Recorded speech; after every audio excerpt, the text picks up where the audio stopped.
Toi, les ton et moi, pourquoi? Car on a vu Jordyn Woods qui s'est réconcilié avec Kylie Jenner. En effet, avec leur pote Stacy, là, ils ont fait un TikTok et Kylie Jenner expliquait qu'ils n'avaient jamais vraiment perdu le contact. Sauf que après avoir traité Jordyn Woods comme ils l'ont fait Chloé, Kim et toute cette là, ben, Kylie Jenner a fait un peu profil bas parce que bon, entre le choix entre sa meilleure amie et sa famille, c'était un choix assez compliqué mais compréhensible. Elle choisit sa famille. Mais elle prétend, en fait, on était toujours plus ou moins restés amis. Cependant, Jordyn Woods, après avoir eu le soutien de la communauté afro-américaine, car il faut toujours le préciser, nous sommes aux États-Unis. Les États-Unis, c'est communautaire et chaque communauté se bat avec ses outils, ses armes, sa richesse culturelle, etc., ses artistes, ses figures emblématiques. Et la communauté noire ben, n'est pas en reste, hein. On connaît toute l'histoire avec Martin Luther King, les droits civiques, etc. Ils ont fait du chemin et il y en a qui sont en puissance, comme des Beyoncé, pour ne citer que eux, et Kanye West, même si une fois sur deux, son cerveau, il déconnecte.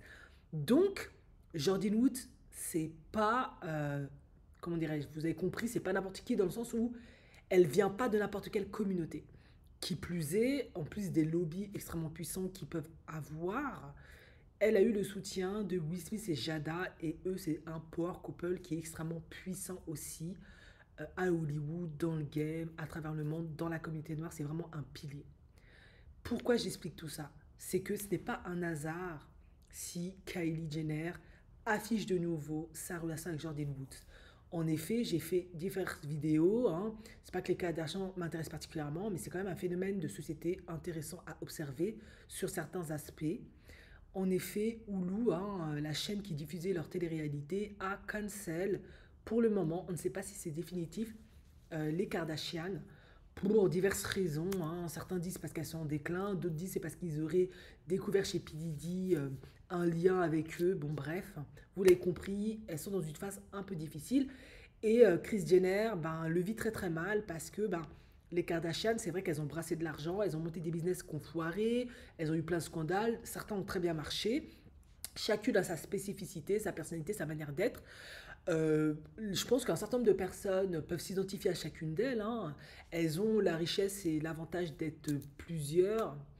Du coup, c'est un peu la crise chez les Kardashians, carrément la crise. Kris Jenner, qui est la maman Jenner, a peur bah, qu'ils disparaissent, qu'on parle plus d'eux. Et c'était grâce à leur télé-réalité en fait qu'elles avaient la notoriété et la visibilité. C'est un fait.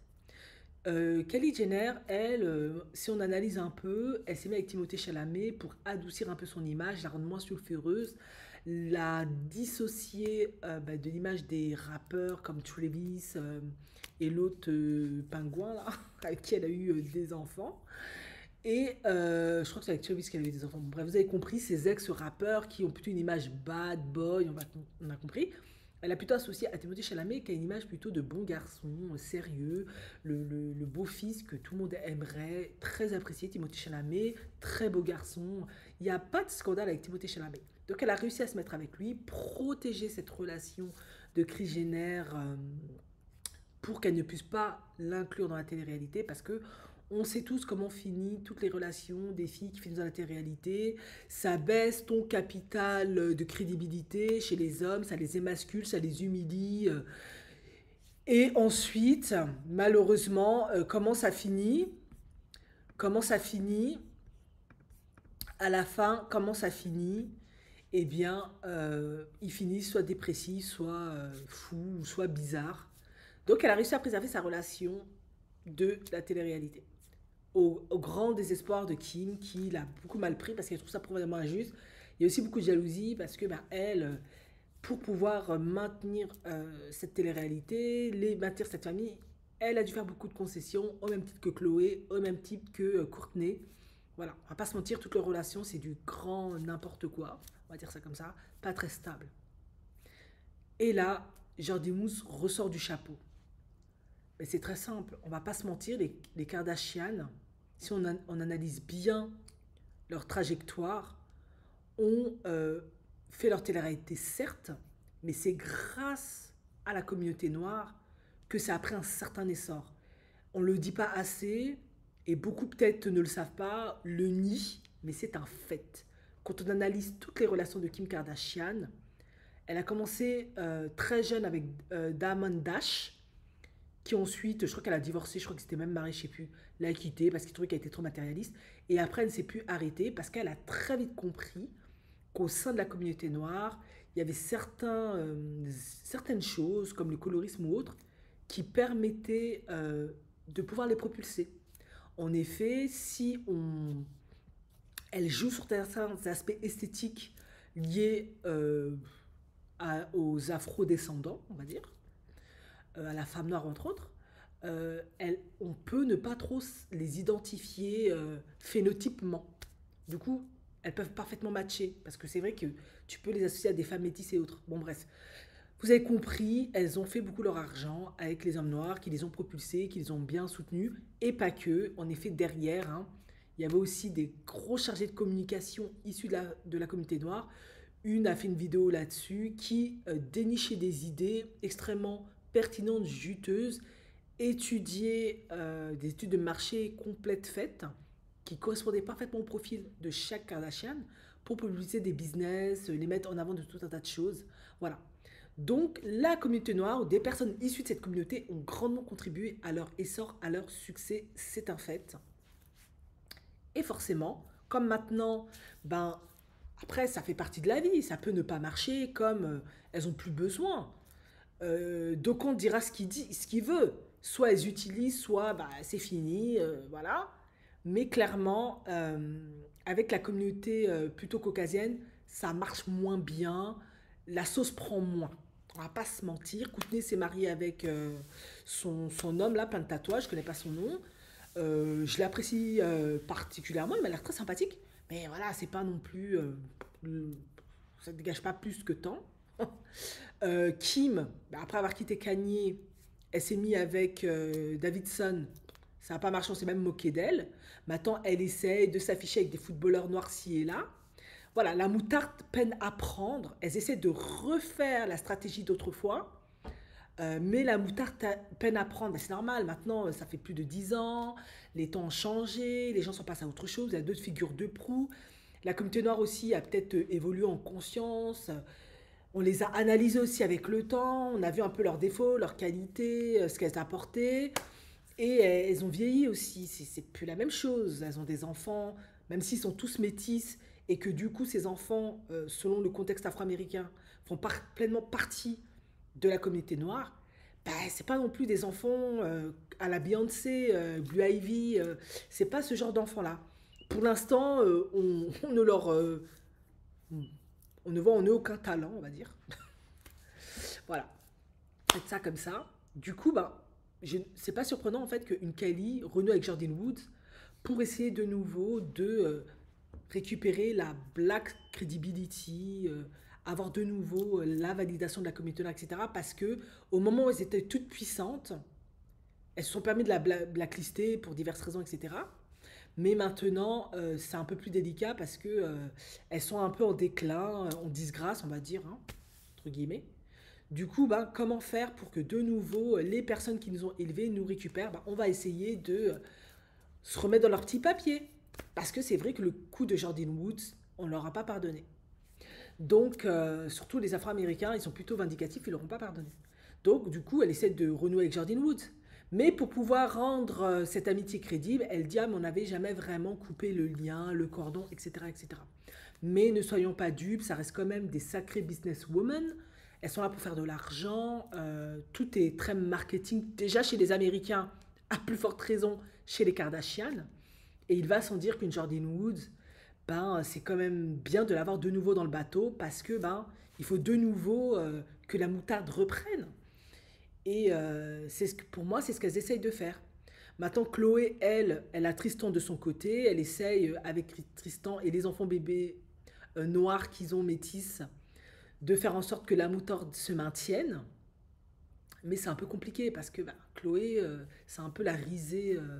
On se moque un peu d'elle, quoi. C'est compliqué au niveau de sa crédibilité. Et Kim, ben voilà.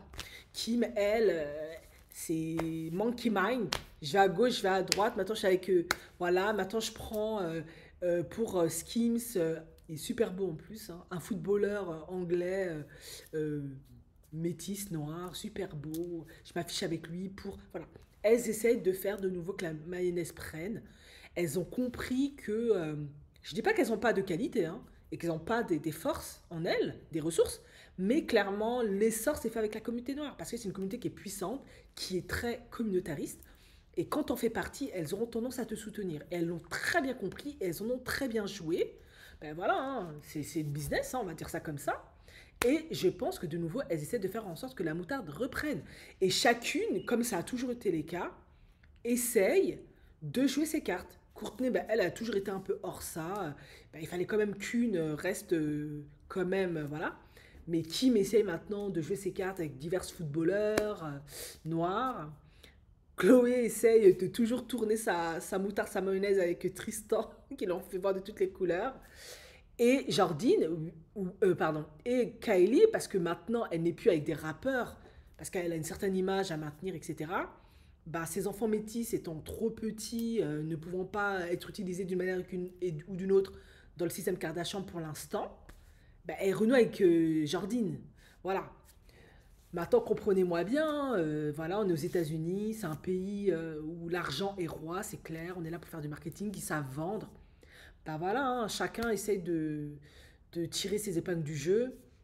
C'est vrai qu'elles sont dans une phase extrêmement difficile en ce moment. Bon, vous allez me dire, elles ont toujours des millions, oui, mais l'objectif de les garder quand on n'a aucun talent, ben, c'est de toujours... voilà, l'objectif est de les garder quand on n'a aucun talent. Elles n'ont pas de talent, ces femmes.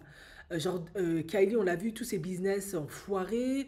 Elle volait les idées à plein de gens, entre autres à personnes issues de communautés d'or sans les créditer, sans les intégrer dans le projet, les aider à évoluer. Voilà. Donc de nouveau, elles essaient de refaire la même chose. Et Jordyn Woods, qui a très bien fait son chemin, a gagné en followers, a une relation pour le moment très stable avec un joueur de la NBA, évolue très bien, une aura très positive. Ça reste à voir qu'est-ce qu'elle gagne dans ce deal. Est-ce que ça lui permet, elle aussi, de nouveau d'avoir de la visibilité? Ça reste quand même une américaine. Elle aussi, elle est business marketing. Et c'est toujours bien d'être proche des Kardashian. On va pas se mentir, elles ont quand même eu un sacré parcours qui font qu'elles sont entrées dans les... Elles ont atteint certains nobles... voilà, certains notes de noblesse chez... Voilà, on l'a vu notamment Chloé Kim dans le mariage de Amand. Voilà, le plus grand milliardaire indien. Bon, voilà. Elles arrivent quand même, elles ont quand même réussi maintenant grâce à Kanye West qui les a introduits, hein, toujours un homme noir. Voilà. Mais Jordine peut-être aussi se dit, bah, moi aussi j'ai mon intérêt, ça me permet d'avoir de la visibilité, c'est toujours bien. Et maintenant je serai moins naïve et je vais aussi profiter. Qui sait? On ne sait pas. Et c'est là où il est quand même important de reconnaître ben, la puissance ben, de la communauté afro-américaine, tout ce qu'elle peut apporter à certaines personnes qui n'en font pas partie. En effet, il ne faut jamais oublier que les Kardashians sont peut-être caucasiennes, mais c'est des Arméniennes. Elles ne font pas partie des ancêtres irlandais, les Mayflowers, là, je crois, qui ont débarqué, le white privilege, comme on l'appelle, les WASP, elles ne font pas partie de ça. Elle, c'est vraiment papa arménien qui a épousé, oui, la femme américaine de milieu modeste, mais ça reste pas des 100% comme des Paris Hilton et autres. D'ailleurs, Kim Kardashian, au départ, personne peut-être le sait ou tout le monde a oublié, c'était la demoiselle de compagnie, entre guillemets, de Paris Hilton. C'est elle qui était derrière elle, qui lui tenait les sacs, voilà. Elle n'avait pas la crédibilité de cette communauté dont faisait partie Paris, parce que bah, malheureusement, elle était à moitié arménienne. Voilà. Et Paris Hilton adorait traîner avec Nicole Richie, qui, elle, avait plus de crédibilité parce que elle avait été adoptée par Lionel Richie, qui, et on revient toujours à la communauté noire, faisait partie de la communauté noire, est un grand artiste de musique. Il avait atteint ses lettres de noblesse voilà, depuis longtemps. Il a une crédibilité, Lionel Richie, incommensurable, et c'était sa fille adoptive. Donc, elle avait le privilège de fréquenter une Paris Hilton, voilà. Il y a différents moyens d'accéder chez les WAFs. Enfin, on n'accède jamais vraiment chez les WAFs, mais ils peuvent te respecter parce que tu as quand même fait des accomplissements qui ont du mérite, de la respectabilité. Et Lionel Richie l'a fait. Et Kim Kardashian, son père était peut-être avocat, mais il était un peu vu comme un avocat plus ou moins véreux parce qu'il défendait parfois des cas un peu compliqués comme O.J. Simpson, etc. Bon, c'était un peu vu comme des arrivistes, des nouveaux riches, vous voyez ce que je veux dire. Par conséquent, c'était un peu celle qui était la moins jolie, qui n'était pas blonde, qui était brune, avec un nez un peu plus épaté, etc. etc. Et elle a très vite compris comment tirer son épingle du jeu. Et tout est lié, pas que, je précise, hein, ne vous déchaînez pas dans les commentaires, ça sert à rien, mais beaucoup de choses sont liées à la communauté noire. Afro-américaine entre autres, hein, Sextep avec Ouija, on sort avec différents musiciens, rappeurs noirs. Ensuite, on se propulse grâce à Kanye West, qui reste toujours noir, qui a accès à tout un tas de trucs, qui est créatif, qui est un génie créatif, autant dans... voilà, il a tout un tas de... Il peut ouvrir tout un tas de portes. Voilà, c'est comme ça qu'elles ont procédé. Chloé a eu la même démarche, un peu moins fructueuse, mais comme elles suivent Kim, voilà. Courtney, ben, elle n'a jamais eu vraiment besoin parce qu'elle avait son intellect, ça va, c'était pas dérangeant. Kylie a suivi plus ou moins le même chemin et ça a aussi contribué énormément, pas que à être ce qu'elle est. Et il y avait toujours leurs amies femmes noires à côté, Malika Hack, Jordyn Woods, qui crédibilisaient les choses. Et en plus, elles ont fait des enfants ben, métis, hein, qui sont issus maintenant de la communauté afro-américaine. Donc tout était fait pour qu'elles se maintiennent. Sauf que bah, après, il y a toujours la réalité qui te rattrape. Quand tu n'as pas, quand tes business sont pas toujours bien ficelés et que tu n'as pas un talent brut ou certaines choses assez solides, ça devient un peu compliqué. Et je pense que ben, cette télé-réalité, je ne parle pas spécialement de leur business parce qu'il y en a quand même qui marchent plus ou moins, ben, la télé-réalité, ben, à un moment donné, ça a une fin, c'est pas amené à durer. C'est pas les feux de l'amour, c'est pas une télé-novelas, c'est pas, c'est, voilà, c'est pas non plus des grandes actrices à la Charlize Theron, pour ne citer que elle. Elles n'ont pas de talent musical, etc. Donc, comment faire pour se maintenir constamment? J'ai déjà dit un million de fois, vous allez me dire, je suis super saoulante. Ben, il reste la communauté noire. Donc, on essaie de nouveau de relancer les choses. Mais est-ce que cette fois-ci, ça va marcher? Je ne sais pas. Les temps ont changé. Ça fait des décennies qu'elles sont là. Je sais pas. Il faut repenser la stratégie. Mais après, elles ont tellement de ressources que ça pourrait très bien reprendre, hein. Après, on verra. Ça, c'était mon avis. N'engage que moi.